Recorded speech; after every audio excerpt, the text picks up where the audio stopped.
There is a specific kind of exhaustion that doesn't come from working too hard. It comes from holding something together that has already decided to fall apart. You know the feeling, not the tiredness of a long week, the deeper kind. The kind that lives behind your eyes when you wake up at 3 a.m. and the ceiling offers no answers. The kind that makes familiar rooms feel like someone else's life. The kind that sits in your chest during conversations you used to find meaningful and now find hollow. Not because the people changed, but because you are no longer the person who found them meaningful. Something is ending. And here is what nobody tells you about that. The moment right before a real identity shift, not a mood, not a phase, not a rough patch, but a genuine structural transformation of who you are, feels almost identical to the moment right before something simply breaks and doesn't recover. The pressure is the same, the silence is the same, the sense that the ground beneath your assumptions is no longer solid, identical, which raises a question that most people spend enormous energy trying not to ask. What if the disintegration is not the problem? What if the collapse of the self you've been performing for the last 2, 3, or 4 decades isn't a failure of will, or a sign that you chose wrong, or evidence that something in you is fundamentally broken, but is instead the only mechanism through which the next version of you can actually arrive? Not a consolation, a structural fact. Because here is the paradox that this entire video will sit inside: the universe. And by that we mean the totality of circumstances, pressures, relationships, and internal contradictions that constitute your actual life, does not test you when you are comfortable. It tests you at the exact threshold where your current identity can no longer contain what you are becoming. And the test is never what it appears to be. It doesn't look like a test of strength. It looks like a test of survival. It doesn't look like an invitation. It looks like an ending. It doesn't feel like transformation approaching. It feels like destruction arriving. That confusion is not accidental. There is something precise happening in that confusion, something that initiatory traditions across every major civilization understood, that modern neuroscience is now beginning to map, and that most of us at 45, 50, 55, or 60 years old are living through without a frame that makes any of it legible. That frame is what we're building here. Not to make the process easier, not to give you a technique, but to give you something rarer and more useful, a way of seeing what is actually happening when the floor drops out and everything you used to call yourself starts behaving like something you're watching from a distance. Here is where we start. You are not falling apart. You are being asked a question. And the question is not, do you have what it takes to survive? The real question, the one your life has been building toward with uncomfortable patience, is this: which version of you is willing to stop being protected long enough to become real? We're going to take that question apart slowly, and when we come back to it at the end, and we will come back to it, it will mean something entirely different than it does right now. That difference is the point. Let's begin with a problem that philosophy has been circling for roughly 25 centuries, and that psychology only recently got precise enough to name properly. Identity, the experience of being a continuous, coherent someone, is not a thing you have. It is a thing you maintain, and maintaining it requires constant, largely unconscious work. William James, the American psychologist, who essentially invented the modern science of the self before neuroscience had the tools to confirm what he was seeing, described identity as fundamentally a process of selective attention. A continuous act of choosing what to include in the story of you and what to quietly discard. You are not remembering your life, you are editing it. Every morning, without deciding to, you reassemble the same character, same values, same grievances, same ambitions worn smooth by repetition, same version of why things happened the way they did. The self is less a noun and more a verb, a constant negotiation between what you experienced and what the story you're telling about yourself can afford to include. This is not a flaw. It is, for most of a human life, an extraordinary adaptation, until it isn't. Because here is what the philosophical tradition from Heraclitus through Hegel to the contemporary cognitive scientist Lisa Feldman Barrett all converge on, through radically different vocabularies. The self is a predictive structure. It doesn't perceive reality directly. It generates a model of reality and then it perceives the model. The brain, as Barrett's research makes clear, is not a passive receiver of experience. It is an active prediction machine, constantly generating expectations about what the world should look like, and then updating, or, crucially, refusing to update when those expectations are violated. Which means identity, at its deepest level, is a set of predictions about who you are, how the world responds to you, and what is possible for someone like you. Predictions, not facts. And predictions can become obsolete. Here is where the philosophical problem sharpens into something personal. When the circumstances of your life shift significantly enough, when a career ends or transforms beyond recognition, when a relationship tells you a truth you can no longer unknow, when the body begins refusing the terms it previously agreed to, when the children leave and the house echoes differently, when you reach the age your parents were when you first thought of them as old. The predictive model that constitutes your identity begins generating errors, not small errors, structural ones. The world stops confirming the self you assembled.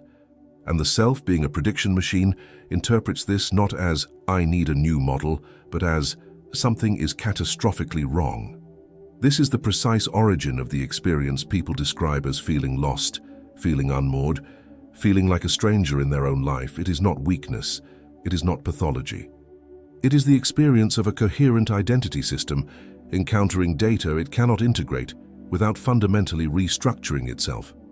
Why does the mind always interpret expansion as threat? Because expansion, at the level of identity, requires the demolition of existing structure before new structure can be built. And the existing structure, your current self, does not experience its own necessary dissolution as growth. It experiences it as annihilation, not expansion, erasure. And it responds accordingly, with resistance, with grief, with the desperate, exhausting work of trying to hold the old model together against mounting evidence that it no longer fits. This is not a spiritual metaphor. This is a description of what your nervous system actually does when identity is under structural pressure.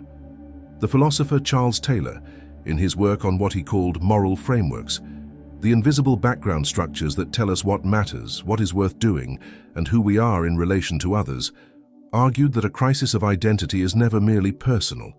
It is always a crisis of the framework that made the previous self possible. When the framework collapses, the self built on it doesn't just feel threatened, it feels like it is disappearing. Because it is, not into nothing, into what comes next. But here is the limitation of everything we've said so far. Knowing the mechanism doesn't change the experience of it. You can understand, intellectually, that what you're going through is structural rather than catastrophic, and still feel in the 3 a.m. darkness, like something irreversible and terrible is happening. The crisis isn't the problem, it's the signal. The question that carries us into the next section is, a signal toward what? Because the answer to that requires us to stop looking inward for a moment and look backward, far backward, into the architecture that human beings built across every civilization, specifically to survive what you are living through right now. Every civilization that survived long enough to leave records built something around this moment, not around success, not around achievement, around the threshold. The word initiation comes from the Latin initiare, to begin. But what the initiatory traditions of Egypt, Greece, West Africa, the indigenous Americas, and the ancient Near East all understood, with a precision that we have largely lost and are only now recovering through the lens of developmental psychology and neuroscience, is that a true beginning requires a prior ending that is not metaphorical. It has to actually cost something. The anthropologist Arnold van Gennep, writing in 1909, was the first Western scholar to map what he called rites of passage, ritualized transitions that moved an individual from one social and psychological identity to another. He identified 3 phases that appeared with remarkable consistency across cultures that had never been in contact with each other: separation, liminality, incorporation. First, the individual is removed from their existing identity structure, stripped of their name, their role, their possessions, their social position. Not symbolically, literally. The old self is formally ended. Then comes the middle phase, which Van Gennep named from the Latin word limen, meaning threshold. The person in transition exists between identities, no longer who they were, not yet who they will become. This phase is deliberately disorienting, often terrifying. The individual is held in structured uncertainty until something internal shifts. Victor Turner, who extended Van Gennep's work across decades of fieldwork in the 1960s, called this middle state communitas, a dissolution of ordinary social structure that paradoxically produces the most intense experience of connection and meaning. The person in the liminal phase is simultaneously at their most vulnerable and their most receptive. The old categories have collapsed. New ones have not yet formed. This is the most dangerous and the most generative moment in a human life. And here is what the traditions universally agreed on, what every elder and every initiatory guide across these cultures understood as axiomatic. You cannot rush the threshold. You cannot skip the liminal phase. You cannot meditate your way around it, reason your way through it, or perform your way past it. The dissolution is not incidental to the transformation. It is the transformation. The identity that will emerge on the other side cannot be built on top of the old one. It can only be built from its materials after the old structure comes down. The ancients didn't try to skip the dark. They built architecture around it. Now consider what modernity did with this knowledge. We kept the language, transformation, breakthrough, reinvention, and quietly removed the dissolution. We turned the initiatory journey into a weekend workshop. We replaced the threshold with a technique. We marketed the arrival without acknowledging the necessary destruction of what existed before. And we left entire generations navigating genuine initiatory crises without any framework for what those crises mean or what they are actually asking for.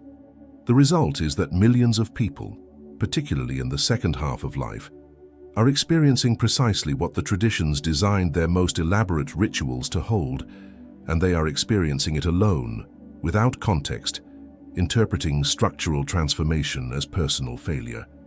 What if the confusion itself is part of the design? Because here is where the neuroscience enters, and where the ancient intuition finds its modern confirmation.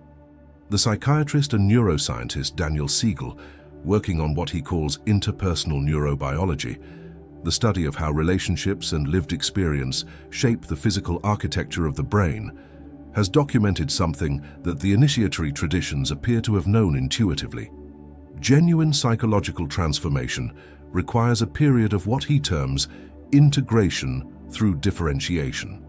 The brain must first allow existing neural networks, the physical substrate of identity, of habitual thought, of the predictive models we discussed earlier, to destabilize before new, more complex configurations can form.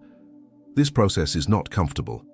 It produces exactly the symptoms that people in midlife transitions report: disorientation, loss of motivation, flattening of meaning, a strange grief that has no clear object, the persistent sense that something is deeply wrong without any ability to name what it is. Those are not symptoms of breakdown. They are symptoms of rewiring. There is a concept in complexity theory called the edge of chaos, the narrow band of conditions that exists between rigid order and complete disorder. It is precisely at this edge, researchers have found, that the most complex and adaptive systems reorganize themselves, not in stability, not in collapse, in the unstable territory between the two. Your nervous system, your identity, your entire psychological architecture operates by the same principle. The edge of chaos is not a malfunction. It is the condition under which genuine reorganization becomes possible. The Sufi poet Rumi encoded this understanding 8 centuries ago with an image so precise it functions almost as a neuroscientific diagram. The reed cut from the reed bed, crying from separation, producing music precisely because of the hollow that the separation created, not despite the wound, because of it. The hollow is not damage, the hollow is the instrument. And then there is Jung. Carl Gustav Jung spent the second half of his career, beginning notably with his own catastrophic psychological dissolution in his late 30s and early 40s, which he later called his confrontation with the unconscious, developing what he observed to be a consistent pattern in the lives of people who underwent genuine transformation after midlife. He called the overall process individuation, from the Latin individuare, meaning to make undivided, to become whole. But the critical insight, the one that gets consistently softened in popular retellings of his work, is this: individuation does not begin with expansion. It begins with the collapse of the persona. The persona, Jung's term for the social mask, the performed self, the identity built for function and acceptance rather than truth, must first become visibly inadequate before the deeper self can assert itself. And the mechanism through which the persona becomes inadequate is almost always external pressure that the existing identity cannot metabolize. In other words, the test, not delivered by a benevolent universe that has your best interests at heart in any simple sense, delivered by the accumulated weight of everything you have not yet become pressing against the container of everything you currently are. The container cracks. That cracking feels like failure. It is, in fact, the first evidence of growth since childhood. Think about what that means for a moment. Most of us, after a certain age, stopped growing in the way that children grow, visibly, structurally, in ways that require us to completely revise our understanding of ourselves and our place in the world. We optimized instead. We refined. We became more efficient versions of an identity that was essentially set by our mid-30s, and we called that maturity. But the psyche does not stop pressing. The unlived life does not stop accumulating. And at some point, for many people it is somewhere in the corridor between 45 and 60, the pressure of what has not been lived becomes greater than the energy required to maintain the performed self. That is when the test arrives, not as punishment, as invitation. But here is the limitation that carries us forward. Knowing that the traditions mapped this, knowing that the neuroscience confirms it, knowing that Jung named it and Rumi sang it, none of that tells you what it actually feels like when it is your life, your career, your marriage, your body, your specific and irreplaceable existence that is being asked to restructure itself at an age when everything in the culture around you is suggesting that the major transformations are behind you. That is where we go next, because this is the place where most philosophical content loses you, where it stays elevated and clean while your actual life sits in a different register entirely, messier and more ambiguous and considerably less poetic than a Rumi verse. So let's talk about what the threshold actually looks like at 45 or 52 or 61. It rarely announces itself clearly. It almost never arrives as a single dramatic event. More often it arrives as the accumulation of signals that you have been expertly trained by decades of functional living to interpret as problems to be solved rather than messages to be read. The career that no longer fits is perhaps the most common signal and the most consistently misread one. Not the career that became difficult. Difficulty is normal and navigable.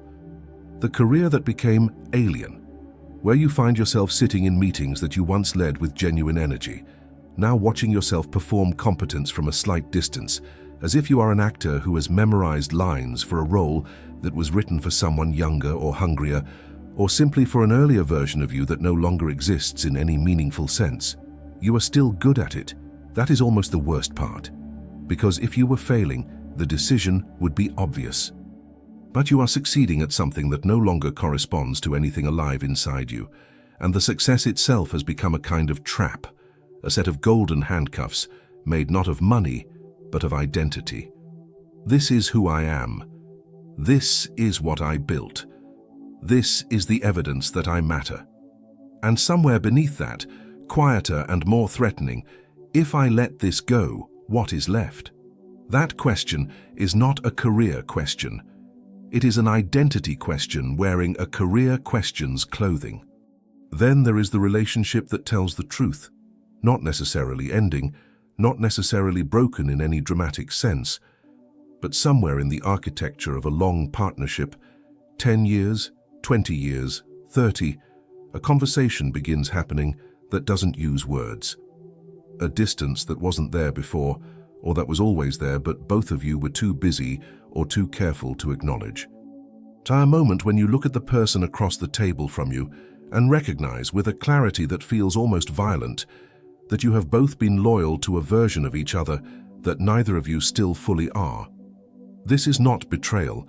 This is what happens when two people grow, separately, asynchronously, in directions that the relationship's original architecture didn't anticipate. The relationship is not failing. It is being asked to expand. But expansion, as we have established, first presents itself as threat, and so the distance becomes charged, the silences become loaded, and both people interpret a threshold as a wall. The details are different, the geometry is identical, and then the body. At a certain age, the body stops being a vehicle you operate and starts being a conversation you are required to have. It does this not with cruelty, but with a precision that once you stop resisting it, is almost philosophical in its clarity. The knee that protests the run you used to take without thinking. The recovery time that now asks for respect instead of permission. The face in the mirror that insists on its history whether you have made peace with that history or not. Most people treat this as loss, pure and uncomplicated subtraction. But there is another way to read it. And this is not the consolation version, not the your body is a temple reframe that asks you to feel grateful for things that are genuinely difficult. It is a more structural observation. The body, in the second half of life, begins insisting on presence in a way that it didn't when it was functioning smoothly in the background. It demands attention. It demands renegotiation. It forces a relationship with limitation that younger bodies simply don't require. And limitation, when you stop fighting it long enough to examine it, has a way of clarifying what actually matters. What does the pressure in your life right now keep pointing at? Because here is the pattern, and it holds across every version of the threshold. The career, the relationship, the body, the friendship that has outgrown its original terms, the spiritual practice that once felt alive and now feels like furniture. The pressure always points at the same place, not at what you should do next, at what you have been unwilling to become. The threshold is not asking you to solve a problem. It is asking you to stop solving the wrong one. The wrong problem is always some version of, how do I restore what I had? The right problem, the one that pressure is actually pointing at, is always some version of, what needs to be true about who I am for the next chapter of my life to be possible? These are not the same question, and the energy required to keep answering the first one is precisely the energy that would otherwise be available for the second. There is a particular exhaustion that belongs to this phase specifically, not the exhaustion of overwork, as we said at the beginning, the exhaustion of a person who is simultaneously maintaining an identity that no longer fits and resisting the one that is trying to emerge. Both efforts running in parallel around the clock, consuming energy at a rate that no amount of sleep or vacation or strategic self-care can adequately replenish, because you cannot rest your way out of an identity crisis. You can only move through it, and moving through it requires something that the first half of life rarely demanded with this kind of directness: the willingness to grieve what you are leaving rather than simply escaping it or replacing it as quickly as possible with something new. The career, the relationship dynamic, the version of your body, the self-concept that organized your 30s and 40s, these are not mistakes to be corrected. They were real. They served something real. They deserve to be ended with the same seriousness with which they were built. Not drama, seriousness. The difference between those two things is significant. Drama is loud and performs for an audience. Seriousness is quiet and performs for no one.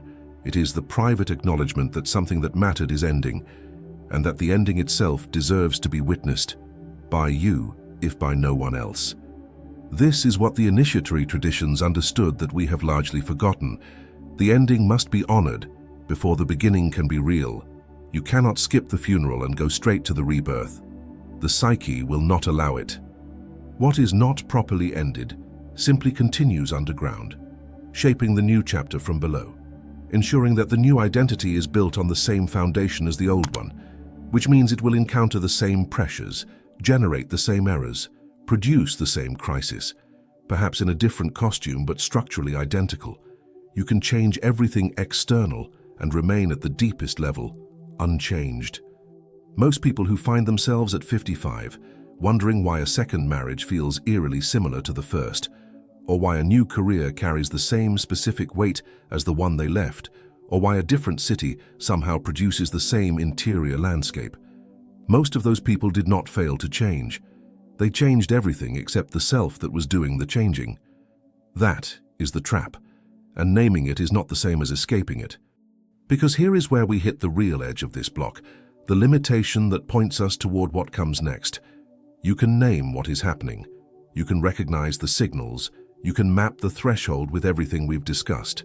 The neuroscience, the initiatory framework, the Jungian lens, the specific textures of your career and your relationships, and your body talking back to you.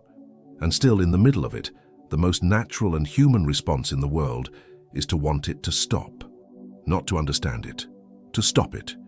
And here is what that desire, completely understandable, completely human, consistently misses about the nature of what is actually happening. The test is not asking for endurance. It is asking for something far more specific, far more difficult and far more interesting than simply surviving the pressure. And that is exactly where we go next. Here is the thing about the test that changes everything once you see it clearly. The universe, the circumstances, the pressure, the accumulated weight of your unlived life pressing against your current identity is not measuring how much you can bear.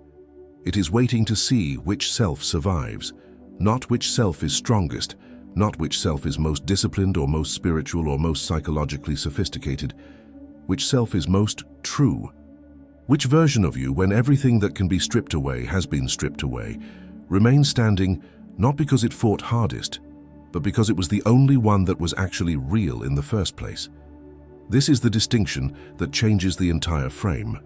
Because if the test is about endurance, then the correct response is to harden, to develop thicker skin, stronger boundaries, better coping mechanisms, a more resilient psychology. The self that wins an endurance test is the self that can suffer the longest without breaking. But if the test is about coherence, about which self remains coherent under pressure, then hardening is precisely the wrong response. A harder version of a false self is still a false self. It is just more expensive to maintain and more difficult to eventually release. The correct response to a coherence test is not hardness, it is honesty. Not the performed honesty of public vulnerability, where you share carefully selected struggles in carefully managed contexts in order to be seen as someone who is courageously honest. The other kind. The private, unglamorous, often deeply uncomfortable honesty of sitting with yourself long enough to notice which parts of your current identity you are defending because they are genuinely true, and which parts you are defending simply because you have been them for so long that releasing them feels like self-destruction. Those are not the same thing. And the pressure of the threshold has one primary function: to make the difference between them impossible to ignore. What are you defending that you no longer actually believe? Take a moment with that question, not as a rhetorical device, but as a genuine diagnostic. Because most people, when they sit with it honestly, discover that the answer is more extensive than they expected. A set of values inherited rather than chosen, maintained out of loyalty to a younger self who adopted them under conditions that no longer exist. A self-concept assembled from other people's responses to you, from what was praised, what was rewarded, what kept the peace, rather than from anything you deliberately constructed. A story about what your life means that made perfect sense at 35, and now at 50 or 55, requires increasingly elaborate maintenance to keep coherent. The philosopher Paul Ricoeur made a distinction that is useful here between what he called idem identity and ipse identity. Idem, from the Latin for same, refers to the identity of sameness, the self that persists through time by remaining consistent, predictable, recognizable. Ipse, from the Latin for self, refers to the identity of selfhood, the self that persists through time by remaining faithful to its own deepest nature, even when that nature requires visible change. The idem self survives by staying the same. The ipse self survives by staying true. And the crisis of the threshold, at its most essential, is the collision between those two kinds of survival. Every identity collapse is also an identity selection. The pressure does not destroy randomly. It destroys selectively, targeting with remarkable precision the constructions that were never genuinely yours, the adaptations that served a context that no longer exists, the performances that were always costing more than they returned. What survives the pressure, and something always survives, this is critical, is not what was strongest. It is what was most fundamentally you, beneath the layers of function and approval and carefully managed presentation. This is the center of everything. The test is not asking, can you endure this? The test is asking, when everything constructed is stripped away, who is actually there? And the reason the test feels like destruction is that, from the perspective of the constructed self, the item identity, the persona, the predictive model, it is destruction. Genuine and complete, the constructed self does not survive the threshold intact. It cannot. That is the point. What survives is something older and less articulate, and considerably less impressive to the outside world, at least initially.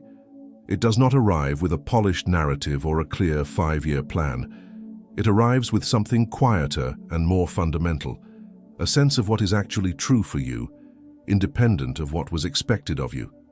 That arrival is rarely dramatic.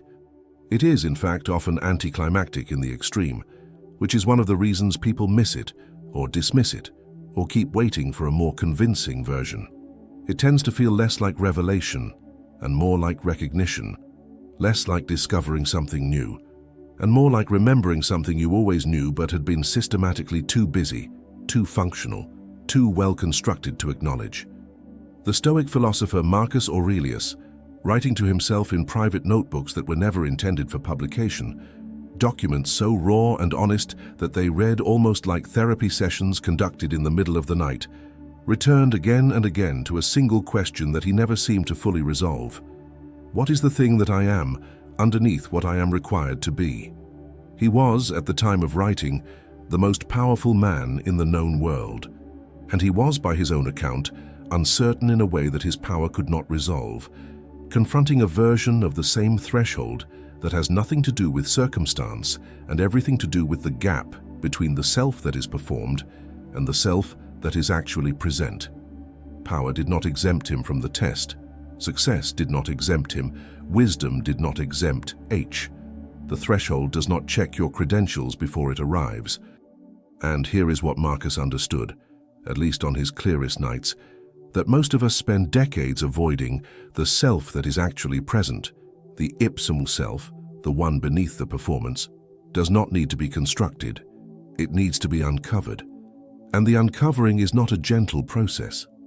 It requires the removal of everything that was placed on top of it, layer by layer, decade by decade, beginning in childhood when you first learned which version of you was acceptable and which was not. The test strips those layers. Not kindly, not on a schedule that respects your plans, and not with any guarantee that the timing will be convenient. But here is what complexity theory, Jungian psychology, Marcus Aurelius, the initiatory traditions, and every person who has genuinely moved through a threshold rather than around it all agree on from their radically different vantage points. The pressure is not random, it is precise. It targets exactly what needs to go, no more and critically, no less. The aspects of your identity that survive the threshold are not lucky survivors. They are the ones that were structurally sound to begin with, the ones that were genuinely yours. And they emerge from the pressure not diminished but clarified, the way a stone emerges from a river, not broken by the water, but shaped by it into something more essentially itself, not destroyed, revealed. There is one more dimension to this that almost never gets named, and it is perhaps the most important thing in this entire video, so stay with it. The threshold does not only select for the true self, it selects for the self that is capable of the next chapter. And the next chapter, the one waiting on the other side of the dissolution, is not available to the identity you currently have, not because you are inadequate, because the next chapter requires a different relationship with uncertainty, with limitation, with other people, with time itself, than the identity you built in the first half of your life was designed to maintain. The first half identity is, by necessity, a consolidating identity. It gathers credentials, relationships, resources, self-concept, a coherent narrative of who you are and where you are going. This consolidation is not vanity. It is necessary. You cannot build a life without it. But a consolidating identity, by its very nature, defends what it has gathered. It protects the investment. It interprets change as risk and dissolution as loss. And this orientation, essential for building, becomes a direct obstacle to what the second half of life actually requires, which is not more accumulation, but a fundamentally different relationship with what already exists. The Jungian analyst James Hollis, who spent decades working with people navigating exactly this transition, described the task of the second half of life not as achievement, but as meaning. Not what you can build, but what your existence actually stands for at the level that no external achievement can either provide or take away. That task cannot be completed by the first half identity, not because the first half identity is wrong, but because it is oriented in the wrong direction. It is looking outward for confirmation. The second half task requires looking inward for truth. The test is the mechanism of reorientation. It is not punishing the first half identity for its limitations.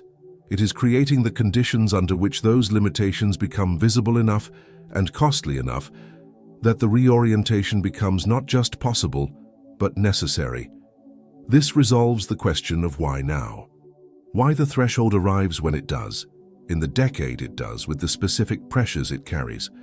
Not because the universe is cruel and not because you failed to do the work earlier, because this is precisely the moment in a human life when the consolidating project has reached its natural completion and the meaning project is ready to begin.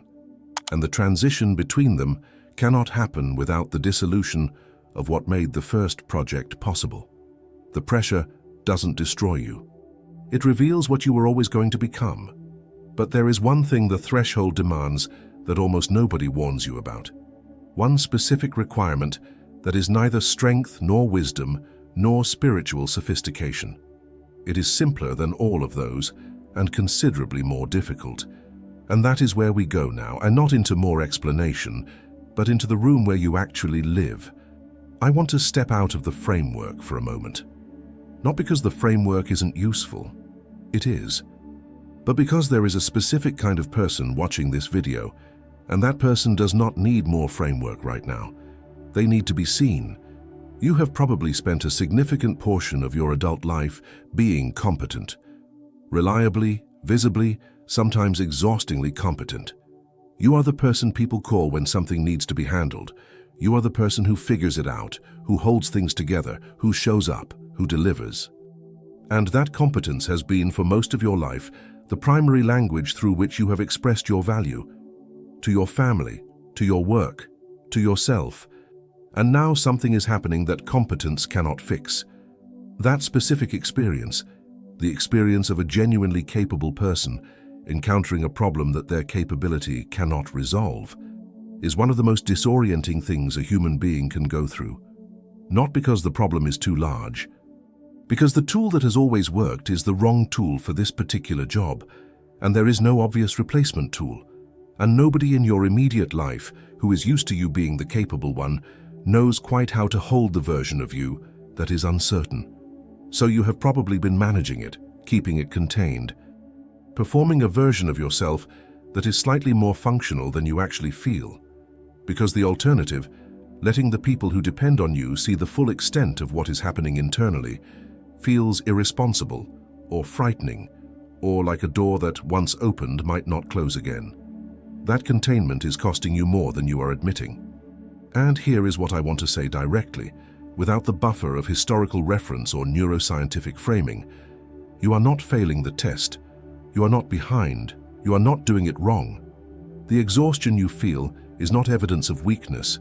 It is evidence of how long you have been carrying something that was never meant to be carried alone, in silence, without context, without anyone naming what it actually is. The one thing the threshold demands that nobody warns you about is not courage. Courage is available to you. You have demonstrated it repeatedly across decades of a life that required it. It is not wisdom. It is not surrender in any passive or defeated sense. It is permission. Permission that you have to give yourself because no one else has the authority to give it to you. Permission to not know for a period of time exactly who you are becoming. Permission to be in the middle of something without having resolved it. Permission to let the old self be genuinely over without rushing to replace it with a new one before the new one is actually ready. The initiatory traditions held the person in the liminal space, the threshold, for as long as the process required. Not for as long as was comfortable, not for as long as was socially convenient, for as long as was necessary. And they surrounded that person with the collective understanding that what was happening was not breakdown, but becoming. You are not surrounded by that collective understanding. Most of you are navigating this in the middle of ordinary life. The meetings still happen, the bills still arrive, the people who need you still need you, without a single person in your immediate environment who has a name for what you are going through. This video is not that community. It cannot be. But it can offer something smaller and still useful, the recognition that what you are experiencing has a structure, has a history, has been survived and even, eventually, valued by every human being who has moved through it honestly. You are not broken. You are between. And being between is not a problem to be solved. It is a process to be moved through, with as much honesty and as little performance as you can manage on any given day. Not perfectly, not efficiently, just honestly. That shift, from performing the process to simply being in it, is in practice what the permission looks like.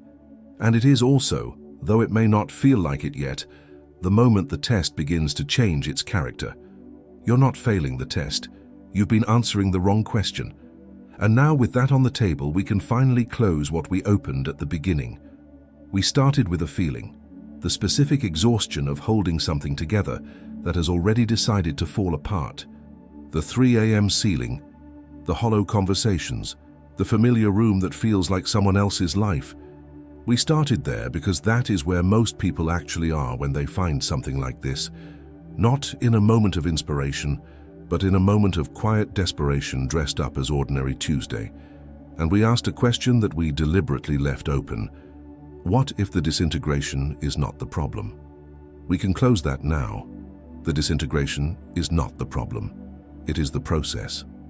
And the process has a shape, not a comfortable shape, not a shape that fits neatly into a life that still has obligations and relationships and a mortgage and people who need you to be functional, but a shape nonetheless. Separation, liminality, incorporation, dissolution, reorganization, emergence. The edge of chaos held long enough for new complexity to form. The reed cut from the reed bed, crying its specific music because of the hollow, not despite it. Every frame we moved through, the neuroscience of predictive identity, the anthropology of initiation, the philosophy of the threshold, the Jungian understanding of individuation, the Stoic confrontation with the performed self, pointed at the same thing from a different angle. The test is not a test of what you can endure. It is a test of what is actually real in you, and what is real in you cannot be destroyed by the test. It can only be revealed by it. This is not optimism. This is not a reframe designed to make difficulty more palatable. It is a structural observation about how identity transformation works, confirmed across traditions and disciplines and centuries of human beings moving through exactly what you are moving through now. The self that is being tested is not the self that will survive.